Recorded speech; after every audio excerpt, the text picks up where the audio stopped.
పదే పదే ఇట్లా ఆడవాళ్ళను కించపరుస్తూ మాట్లాడే సంస్కృతి మంచిది కదా రాజకీయాలలో. ఈ దేశానికి ఒక మహిళనే రాష్ట్రపతిగా ఉంది. తెలంగాణ రాష్ట్రాన్ని ఇచ్చినటువంటి నాయకురాలు ఒక మహిళ సోనియా గాంధీ గారు. తెలంగాణ రాష్ట్ర ఉద్యమంలో అగ్రభాగాన కొట్లాడింది మహిళలు. అందరూ కవితలు గారు గుర్తుపెట్టుకోండి. కౌశిక్ రెడ్డి, నువ్వు చీరలు గాజులు ఆడవాళ్లను కించపరిచే విధంగా పార్టీ మారినటువంటి ఎమ్మెల్యేలకు చూపించినావు కదా, మేము కూడా నీకు ఒకటి చూపించాలనుకుంటున్నాము. ఇంకొకసారి ఆడవాళ్ళను కించపరుస్తూ మాట్లాడితే ఇదే చెప్పుతోని చెప్పులు తీయాల్సి వస్తుంది. అందుకే మిస్టర్ కౌశిక్ రెడ్డి, ఒళ్ళు దగ్గర పెట్టుకొని ఉండు, ఒళ్ళు దగ్గర పెట్టుకొని మాట్లాడు.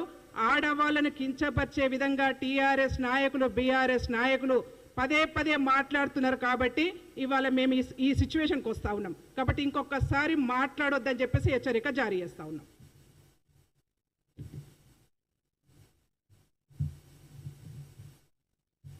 ఓకేనా?